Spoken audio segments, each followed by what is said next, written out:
Good morning, everybody. I was just watching a video by a dude named Morg. I'm not sure if you've seen him. You probably recognize his face. He's got long blonde hair, kind of creepy looking, but makes some pretty cool videos.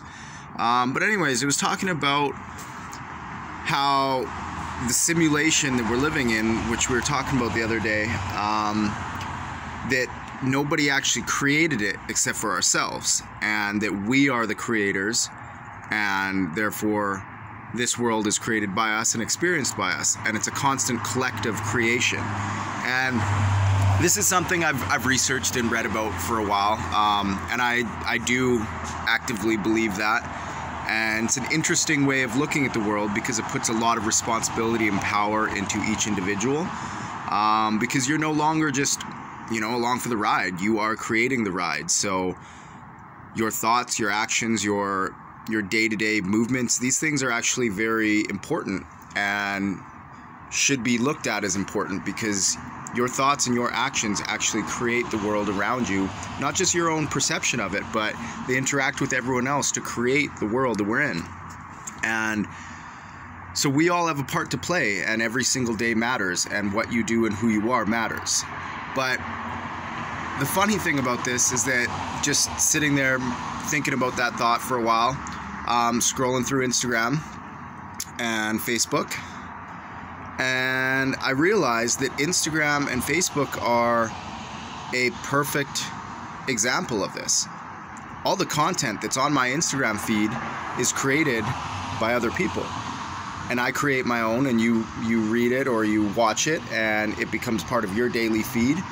And we would not have anything on our Instagram feed if it wasn't for somebody else putting it there. So we spend hours a day going through Instagram and flipping through these different things. We're inspired by certain things, we're annoyed by certain things, we get angry by certain things, we fall in love with certain things, and then we reshare them, we connect with them. Sometimes we get completely pissed off by them, and then we connect in a different way by trying to oppose them. But we created this world. Every single one of those things on that post is somebody else put it there, and I'm interacting with it, and you're interacting with it, and this has created your timeline and your story for the day. So when you look at it that way, it's absolutely true. We are creating the world. We are creating your experience, my experience. We're all collectively creating this, and it's pretty darn neat to think about and to be able to see it in real time, like we do on Instagram. But again, you have a responsibility, and you have a responsibility as to what you decide to take into that world. So you can delete people from your feed, you can add people to your feed, you can create the world you want to see on Instagram. If you are in love with Sphinx cats, which I'm going to see one today, guess what? I get to see them quite often because they pop up in my feed because I put them there. If I decided that I just didn't like them anymore, I would delete them.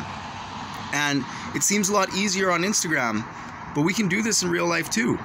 The people that are around you that inspire you or add to your life, keep them there. Find more.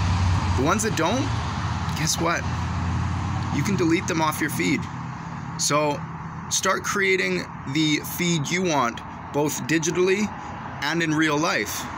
And I think you'll realize that you have a lot more power to create than you thought. Have an awesome weekend, everyone.